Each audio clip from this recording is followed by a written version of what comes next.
Today we're going to learn about how to dilate a graph.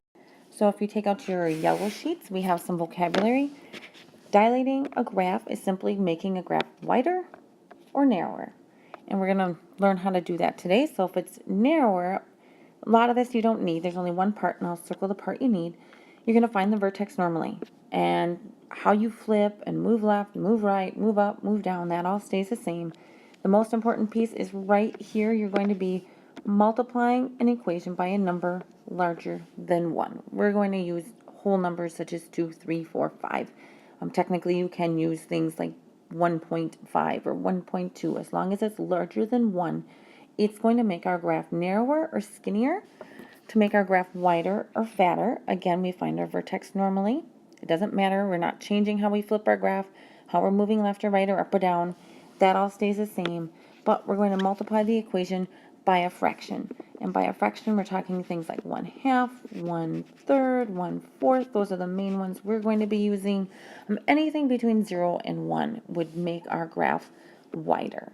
So if we're going to look at one of our parents, the first one we're going to look at is that absolute value function.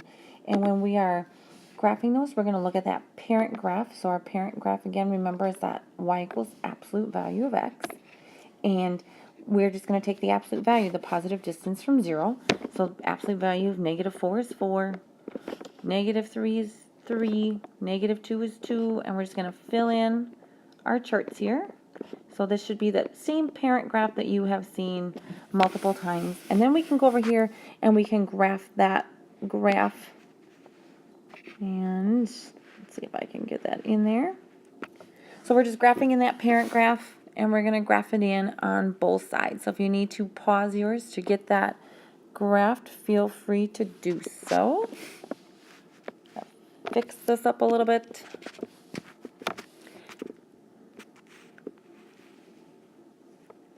And I'm not going to go the whole way just because with the stylus it's a little tougher. When we do our next graph, there's two ways that we can write it. This is the way that I'm going to be writing it, and the way I would prefer you to write it. This other way, once in a while, you'll see it that way if you looked in a different source, but otherwise we're going to be looking at it as this 2 times the absolute value of x, and it's that same idea. All we're going to do is we're going to take our absolute value of x number, so for the absolute value of -4 is 4, and now I'm going to multiply it by 2. So I'm going to get 8. And absolute value of -3 is 3, and I'm looking over here at this number to get the 3. And then because there's a 2 there, I'm going to multiply it by 2 to get 6. For the next one, -2, the absolute value of -2 is 2, and I multiply it by 2. That gives me 4.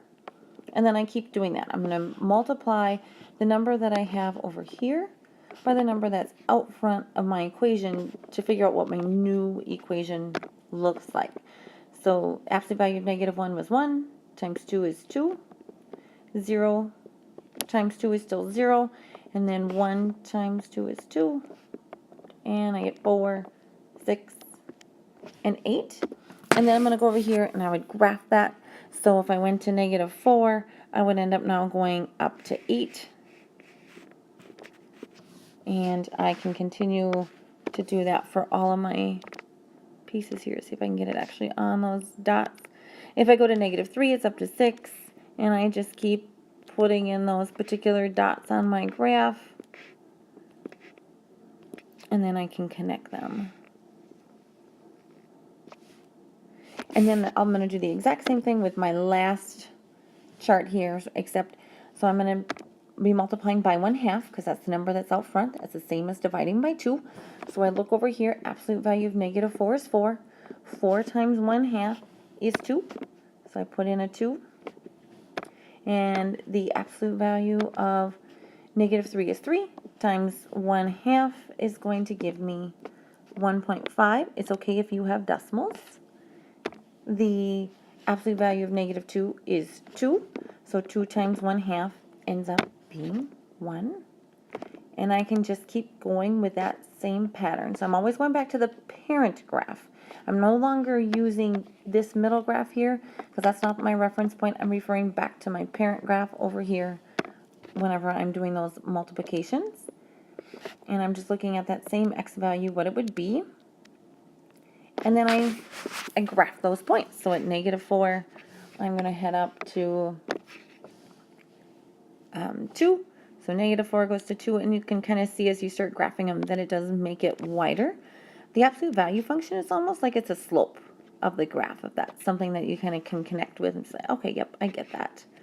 So we have this one here was our y equals 1/2 x, the absolute value of x. And then this one here, y equals 2 times the absolute value of x. And then that black one is our parent graph, y equals absolute value of x, just to kind of help keep them straight. When we're graphing this, we can also use the out and up charts. When we're using the out and the up charts, the out and up are the same as our parent. So this is still going to be 1, 2, 3, 4. These are our parents. And then I take whatever I have in the equation. So if I had a new equation, y equals 3 times absolute value of x, and we can do like x plus 1. I would still find my vertex normally, but for my out and up chart, I don't care about that x plus 1. I'm going to care about this 3, and I'm going to multiply everything times 3, and I multiply everything in this column. These two look the same, so it's hard to tell, but I'm multiplying by this column here, and so 3 times 1 is 3, 3 times 2 is 6, and I get 9 and 12. When I graph, this is my out, and this is my new up. This last column here is my new up. So I'm going to graph the out and my new up, and I completely ignore that middle column. That just helped me to get to those. If we look at quadratics, quadratics are very much the same thing. I have my main parent graph here of y equals x squared. So I'm just squaring everything. At -4 squared is 16. -3 squared is 9. That is a 9. -2 squared is 4. And then I get 1, 0, 4. Oops, sorry, 1. Just jumping ahead. 2 squared is 4. 3 squared is 9. 4 squared is 16. And then I'm going to graph those particular points on my graph over here. So at -4, actually, I'm going to start at 0 because that makes it a little easier. At 0, I go up 1. -2, I go up 4. Remember, it's symmetrical, so if you want, you can be graphing them on both points. We've graphed this graph a lot. If I go to -3, I go up 9. And I'm just going to do both sides again, and then I can go up to 16.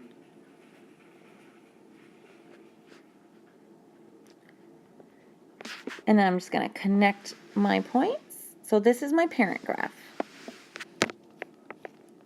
I'm going to label it. Then we'll switch colors for the other one. So it's same as what I did before, is I am going to be referring to my parent graph. So I'm going to be looking at these numbers here, and I'm going to multiply them by this number here. In this case, it's a half. So I'm going to multiply by a half or divide by 2. 16 divided by 2 is 8. 8 divided by 2 is 4. 4 divided by 2 is 2. 1 divided by 2 is 0.5. 0 divided by 2 is still 0. 1 divided by 2 is 0.5. 2 divided by, or 4 divided by 2 is 1. 9 divided by 2 is 4.5. 16 divided by 2 is 8. And I think I made a mistake on that because that one does look a lot like a 9. And that's really supposed to be an 8 over there. We'll try to write it in better as a 9. So that one should also have been 4.5 because our original number was a 9. Those are the numbers that I now graph. So I'm going to go to, I start at the 0, 0. That's when you first start, it's kind of hard. Those numbers get really squished. -2, I'm going to go up 2. So we can kind of start to see already that it's wider. And -3, I go up 4.5.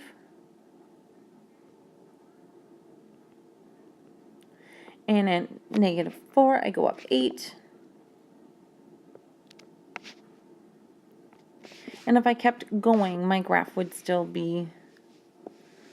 end up being wider than my other graph. So that's y equals 1/2 x squared. My last one then is I'm multiplying by 2. So I'm going to go back to my parent graph and I'm going to multiply all those numbers by 2, and hopefully you'll start to see right away that it goes up faster. So 16 times 2 gives me 32. 9 times 2 is 18. And 4 times 2 is 8. 1 times 2 is 2. And 0. And then I just keep going. 2, 8, 18, 32. And then I'm going to graph those points. So again, I start at 0. And if I move over 1, I'm now up 2. It's kind of a skinny little thing in there. If I move over 2, I go up 8. And then I go up 18 when I go up to 3.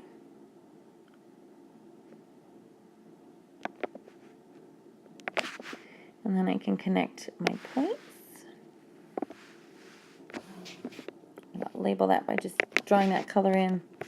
Y equals 2x squared. Running out of room on that side. So these change that initial shape of the graph. My out and up chart, when I'm using those, again, the first 2 columns are my parents. So the ones that we have been graphing forever. My equation says that I'm multiplying by 2, so this last column I'm going to put in by 2. We can make a new equation here. Actually, let's change that to a 3. Just to give us something different. And again, it would be something like x plus 1 squared, and we can even do a minus 4. We can have that whole equation, but because we have a 3 here, that's the only thing that's going to change in how I'm graphing it. I would find my vertex, and we'll do those in just a little bit. So this time, remember, you are multiplying this column by the 3. So I'm going to take 1 times 3 to equal 3. 4 times 3. And on this one, I think you should write it in kind of what I'm doing here, just to remind yourself what column you are multiplying by.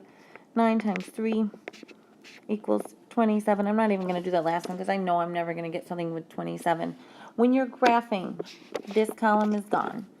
I now, from my vertex, will graph this out and this equation here. So we're going to go do a couple examples.